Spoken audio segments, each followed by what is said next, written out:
Would you like to accelerate your career and reach your full potential in just minutes a day? Welcome to the LEADx Show with New York Times best-selling author and Inc. 500 entrepreneur, Kevin Kruse.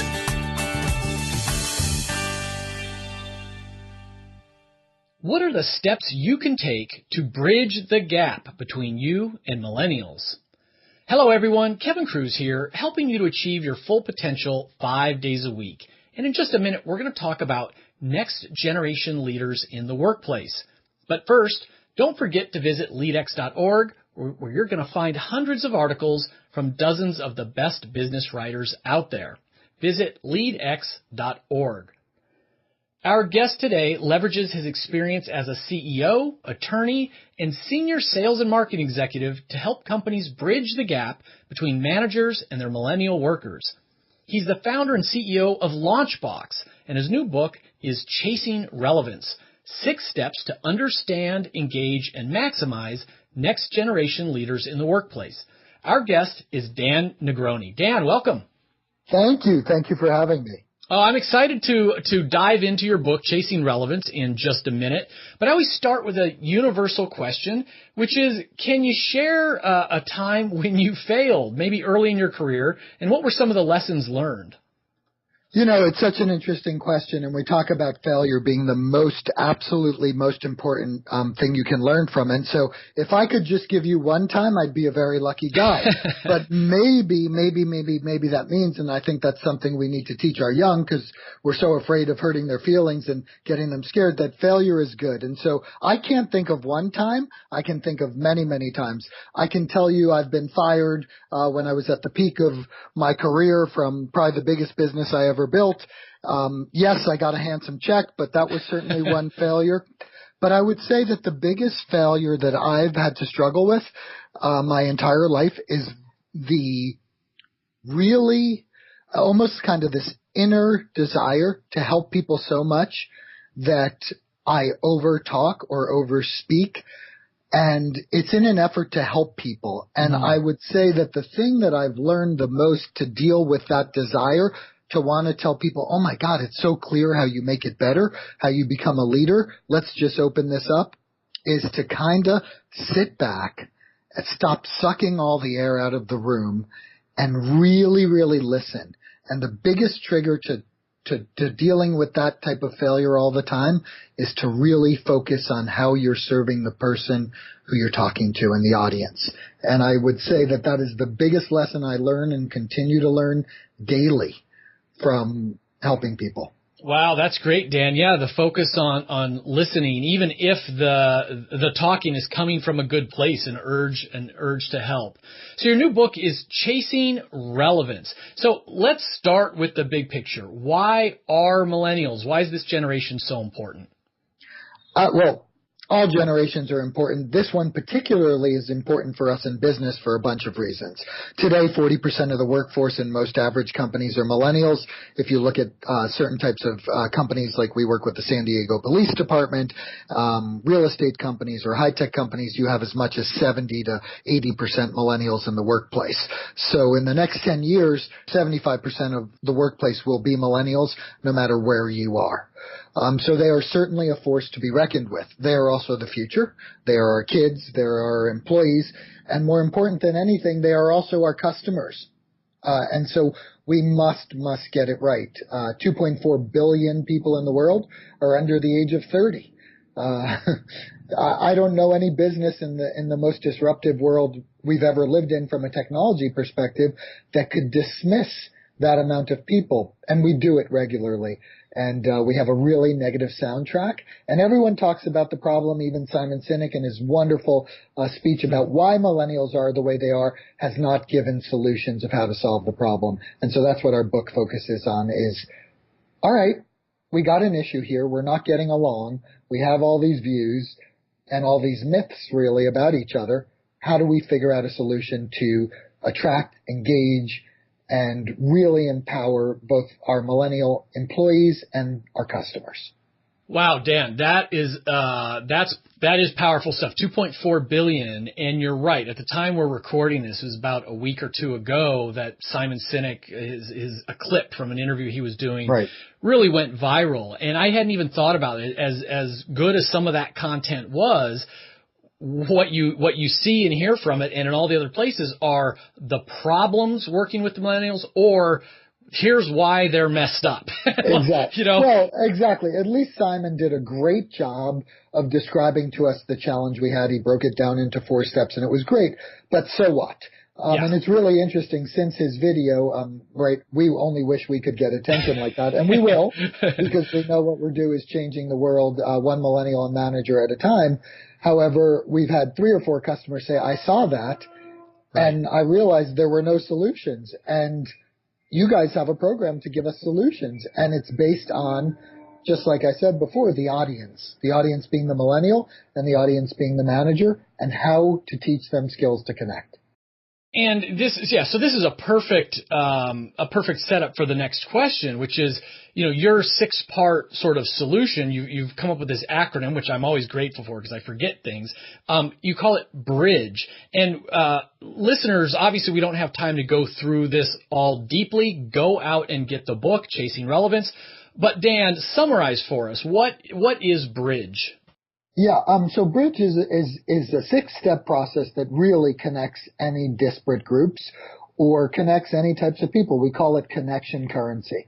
With millennials, we want to teach them how to have the power to be the best personally and professionally. And with some real cool skills that they haven't learned in college and the BRIDGE method, we do that. And we do it from the inside out, really focusing on who they are and who they want to be. And we do the same thing with managers. And particularly, I'll run you through it as quickly as I can, as a New Yorker can. BRIDGE is a 6-step acronym for 6 things.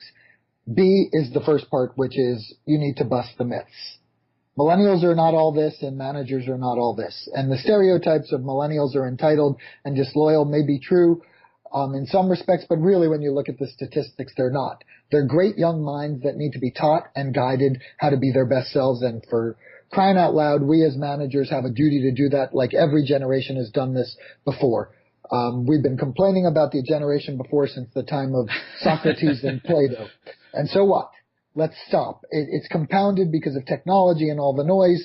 I mean, in the noisiest, we're talking right after the election, the noisiest election season and the noisiest start of a presidency. The second noisiest thing is our complaints about each of the generations and why the other one sucks so bad. Right. And it's just not true. So let's get out there and assume positive intent and understand what binds us and brings us together, which are really great principles that you do at LEADx all the time. Number R is let's do it with a real deal authenticity.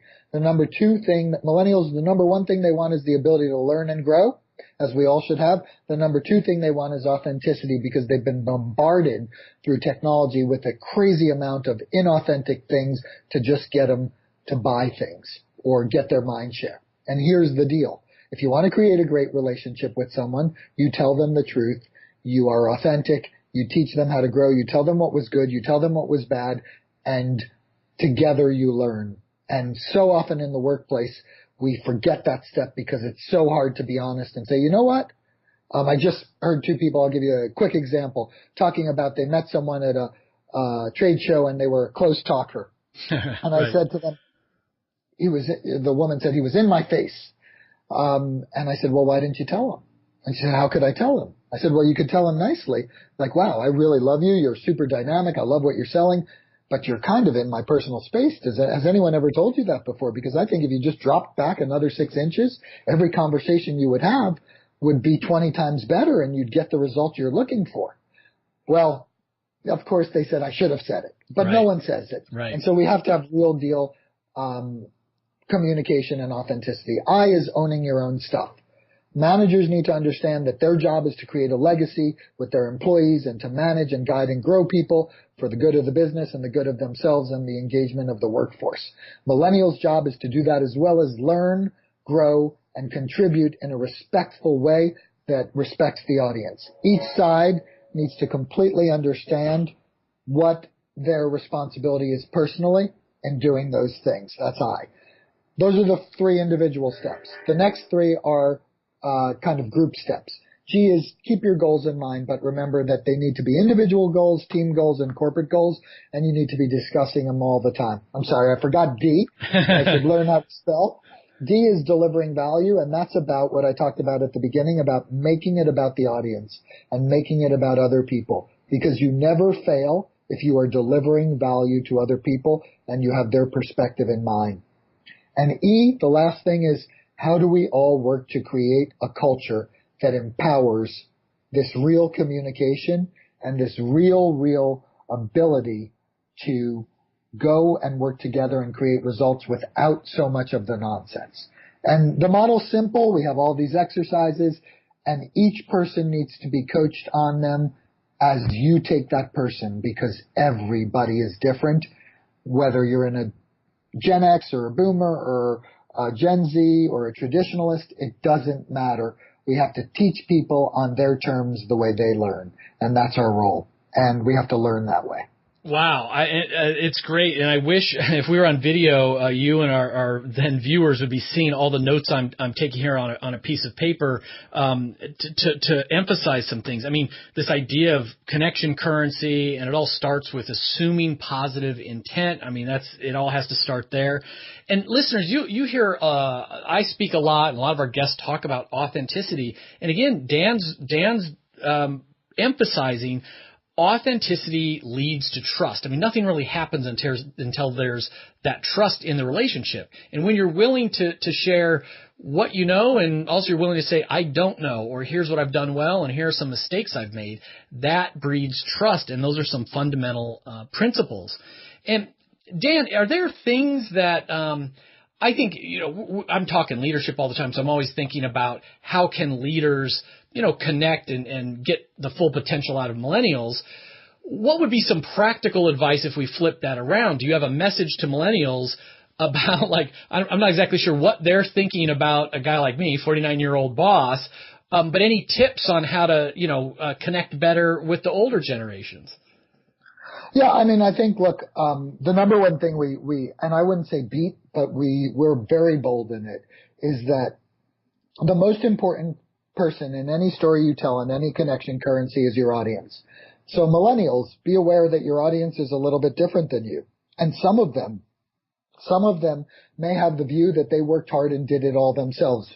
While we know, Kevin, it's not true. That's right. That the world was different then, and we had a lot of great mentors, and we still do. But some of them may feel that way. And so my biggest tip for millennials is to really, again, understand who your audience is. And from a particular thing, when they ask me, what's the number one thing I can do to get along with my boss, I tell them this: ask great questions that are not self-serving. Ask great questions that are smart and interesting and probing and challenging, that serve your audience and not you. So, for example, when I speak at USC and the whole audience is there, and a millennial who's about to graduate the Annenberg School of Business School of Communications says to me, Dan, how can I get paid what I am worth? Well, my head about spins off my neck. And I say, how about this, guy? How about this? How about delivering value and delivering worth, and then asking how much you can get paid for it? How about actually doing that and describing what that value is, getting in the trenches and showing everyone what you can do? Be what you're worth. Live what you're worth. Demonstrate what you're worth, and then you will be paid what you're worth. Number one tip, ask great questions. And listeners, I love the example Dan gave, because as you know, I always say, life is about making an impact, not making an income. And of course, the irony, Dan, as you pointed out, the more value you provide, the more it's going to come back to you in all ways. But it really works by putting the right thing first. Ask and offer about impact and value. So, Dan, before we wrap up, I like to challenge our listeners to get 1% better every single day. Is there something you can challenge them with, something they could try out today? Yeah, I mean, I think it certainly revolves around questions. So when communicating, instead of making statements, I think the best thing that people can do is help me understand why.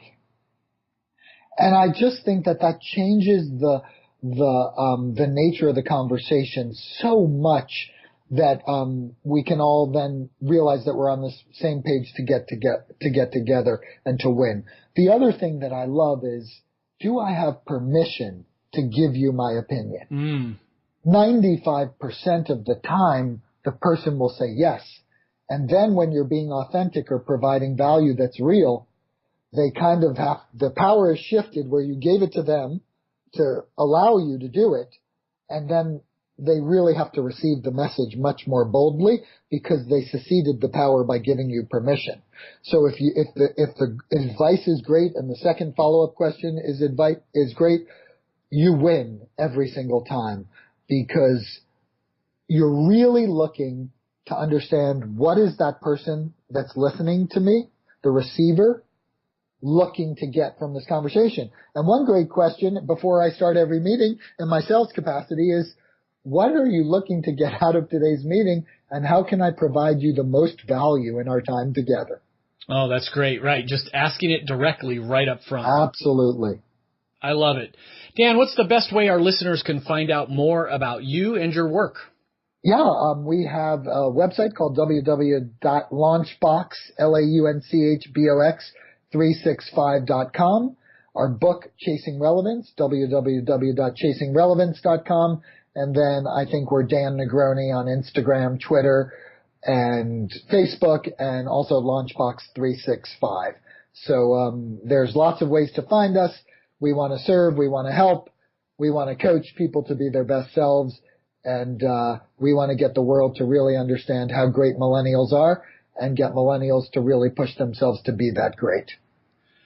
All right, friends, you've just been mentored by Dan Negroni, and you can hear it in his voice, his passion for the cause. He sincerely does want to help. I encourage you to reach out to him. You can get all the links he mentioned and the notes from this interview over at LEADx.org, and get Dan's new book from Amazon.com or your favorite bookstore. And one more thing, if you've got even one new idea from the show today, I hope you'll go onto iTunes and just take a minute to leave a short, honest review. So, with that train whistle, perfect timing. Sorry, even through the headphones. I like it. It got me pumped up. Until next time, remember, leadership isn't about a title or authority. It's about influence. The question is, who are you going to lead today?